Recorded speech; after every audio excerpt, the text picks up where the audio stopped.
I've been lucky enough to test a lot of wheels on the channel, as in probably 25 to 30 pairs of wheels for mountain bikes, gravel bikes, and road bikes over the past 5 years. And over that span, I've come to identify the top 6 features that I personally look for in a quality wheel set, regardless of what bike is going on. Now in this video, I'll primarily be featuring these wheels that I've been running on the Newhouse Hummingbird for the past few months, but this discussion applies to any bike wheels in general. Now I'll talk more about these wheels in a bit, but briefly, these are the Verum Velo T34 trail wheels. They're a hand-built wheel set featuring carbon rims laced with butted metal J-bend spokes to race hubs, ratchet-style hubs, and they weigh in at about 1,500 grams for the pair. They basically represent everything that I want in a wheel set and nothing else.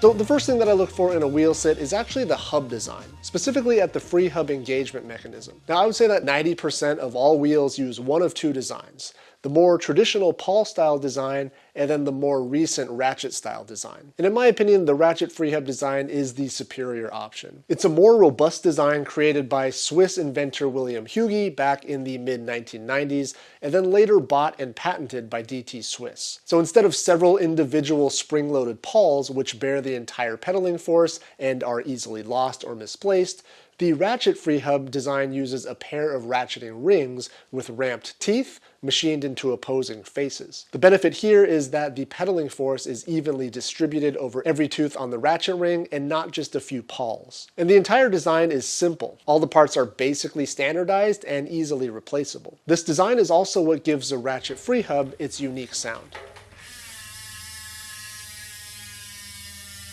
And because the patent on this design expired within the past few years, a lot of wheel manufacturers are now adopting the simpler, more robust design. Now I've got a whole video breaking down the inner workings of this hub in greater detail that I'll link down in the description if you're curious. So the next feature that I look for in a wheel is the rim wall, specifically whether it's hooked or hookless. Now traditional rims use the hooked rim wall design, which is meant to interlock with the bead of the tire for a very secure fit. This technology has been used for decades with no issues, and even road bikes with much higher pressure tires can be certain that the tire won't blow off the rim due to the secure clincher fit. Then more recently, wheel manufacturers have started experimenting with hookless rims, where they've done away with that little hook on the inner wall of the rim. Now this has made carbon rim manufacturing a lot simpler, and it can yield much lighter and in some cases cheaper wheels due to the simplified manufacturing process. Now this technology has only really been possible due to the advent of tubeless tires, where the rim-tire interface is much more closely toleranced. Now I'm not claiming here that one technology is better than the other. I think they both have their merits and are both viable options. I do believe, however, that the technology has to match the application. Even though hookless rims are lighter weight and cheaper to produce, I don't think that they should be spec'd on any road wheel where the tires tend to be skinnier and pressures can reach 50 to 60 psi and often even higher by those who are still not versed in recent tire pressure studies. And without the hook on the rim, the chances of blowing off the tire increases drastically with higher pressure, even if it's a properly designed tubeless tire. So for that reason, I'll continue to only run hookless rims on mountain bikes where tire pressures rarely exceed 20 psi for somebody my weight. I'd say that road wheels still for sure need to be hooked in my opinion, and gravel rims are a little bit of a gray area. Although I have to agree with most wheel manufacturers' choice to err on the side of safety and continue speccing hooked rims on most gravel wheels. All right, spokes. So it's kind of crazy to think that every time you get on a bike, your entire weight, the bike's weight, and any dynamic loads are supported by 40 to 60 of these skinny, lightweight, bendable twigs that we call spokes. And actually, at any given instant in time, it's really only a small number of spokes doing most of the work. If you consider the Bird polymer spokes, they're literally just strings, which, as you know, are worse than useless in compression. Their strength is only realized when you pull both ends of the spoke in tension. So considering the role that spokes play in the function of the bike, I tend to look for wheels with tried and true metal spokes. Metal spokes include brass, aluminum, and steel, and for me, it's more of a peace of mind thing than anything else. Now, technically speaking, carbon fiber spokes have a higher tensile strength, meaning that they can actually withstand higher forces and tension, and they're also lighter weight than metal spokes. But the problem for me is that the failure mode of carbon is instantaneous and unpredictable, whereas the material properties of metal are very well known and tend to be less catastrophic. So while I've personally ridden wheels with all sorts of spoke designs, I still tend to prioritize metal J-bend spokes because they're tried and true, and they're also widely available. I would say coming in at a close second would be a straight pull metal spoke, followed by a carbon spoke and any experimental polymer-based spokes. All right, inner rim width. Now this one's definitely up for debate, but over the years I've experimented with many different tire sizes on many different rim widths, and I'll be the first to admit that small changes in the inner rim width definitely do affect the way that the bike handles. For instance, a rim that's too narrow for a tire will force the tire into kind of a balloony or like a light bulb shape, and will actually tend to feel kind of squirmy through turns since there's not as wide of a base to support the tire. A rim that's too wide for a given tire, on the other hand, will tend to stretch the tire across the rim, forcing the contour of the tread pattern into a weird shape. Some preliminary research from some of my students also show that the wider the rim is, the stiffer or less supple the tire becomes, even at a consistent tire pressure. So the key, as with most things, is to get the optimal rim width for any tire. Now in the case of gravel rims, where tire widths generally fall between, say, 35 and 50 millimeters, a 24 to 28 millimeter inner rim width, in my experience, will suit you the best. Obviously, you want to lean toward the wider side if you intend to run wider tires. These Logos Epoque wheels that I've been favoring a lot lately on the channel feature a 24 millimeter inner rim width, which is great for a wide range of tires up to about 48 millimeters, but even as narrow as 35 or even 32 millimeters, which should honestly cover most of the tires that you'd ever consider running on a gravel bike. Now, if you're in the camp that's starting to favor really wide gravel tires in the range of 50 to 55 millimeters, then going up to maybe a 28 millimeter inner rim width would probably suit you a little bit better. For mountain bikes, again, there's a really wide range of tire widths that people typically run. For me, I'm typically running tires that have a width of 2.4 to 2.6 inches.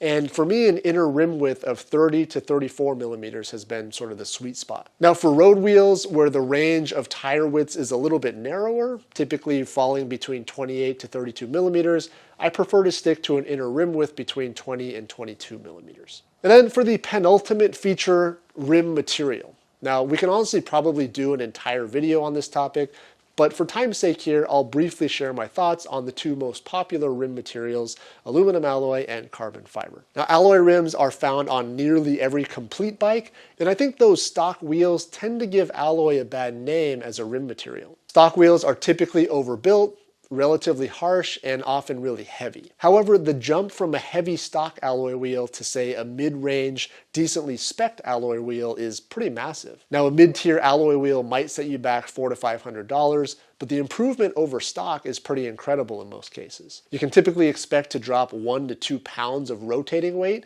which you can certainly feel while riding. Now, of course, if you're willing to shell out almost double, you can then step into the world of carbon rims. Now for a decent set of entry to mid-range carbon wheels, you're looking right around that $1,000 price point. But for the right buyer, it can totally be worth it. Carbon rims are lighter than alloy, allowing you to drop even more rotating weight off the bike. They're claimed to offer some vibration damping, although I'm not entirely convinced of this, and perhaps most importantly, they can be molded into whatever shape the designer wants. Now, especially for road and to some degree gravel, cyclists buy wheels for aerodynamic performance gains as much as weight savings. A 50 millimeter deep carbon wheel set can weigh as little as 1,200 grams, while a 50 millimeter deep aero alloy rim would add so much weight, it would obliterate any aerodynamic benefit. So for me, I've been kind of spoiled with access to nicer carbon wheels, and I definitely prefer them for road and gravel especially. And on a mountain bike, it's a really nice feature, not for the aero benefit, more for the weight savings and the ride feel.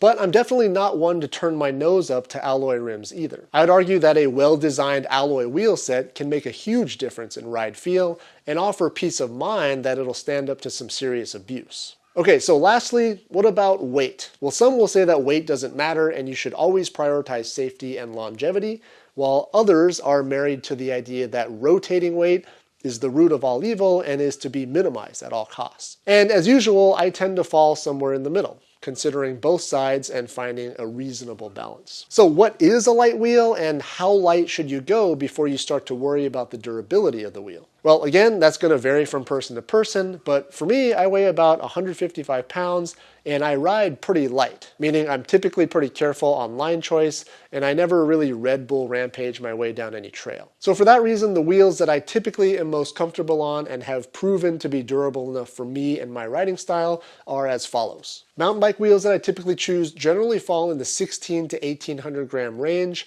Gravel wheels for me typically fall in the 13 to 1500 gram range, and road wheels are somewhere in the 1200 gram range. Now, of course, these are ballpark figures, and I'm not claiming that weight directly correlates to the durability of a wheel, but to some degree it does. Now, there are definitely wheels in all three genres that weigh less, but at some point you start to pay exponentially more for a boutique, ultra lightweight wheel set where durability starts to become a question. And personally, I don't like having to worry too much about babying my gear, and I certainly don't want to have to change my riding style to try and preserve the longevity of a super lightweight wheel.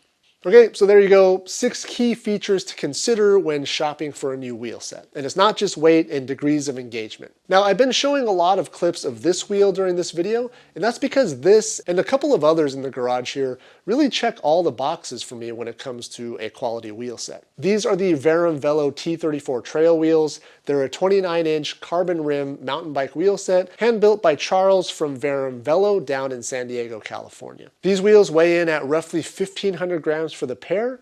They use 32 butted J-bend spokes. They have hookless rims and use hubs from the company Erase, which are ratchet style hubs made here in the USA and modeled after the almighty DT Swiss 240 hubs, but they make some slight improvements like a larger diameter ratchet ring for better force distribution and a titanium free hub while still matching the weight of the original DT 240. It's a super solid wheel and I've really enjoyed running it on the Newhouse Hummingbird lately. I've got these wheels set up with Teravail, A-Line, and Honcho 29 by 2.5 and 2.6 tires respectively. Tubeless setup was a breeze and they've been a freaking joy to ride. And what's really unique about these is actually the hub sound. It's almost silent like an Onyx hub at low speeds, which is a really weird sensation at first. But once you get going faster, those ratchets really start firing away and sounding like your typical high engagement ratchet hub.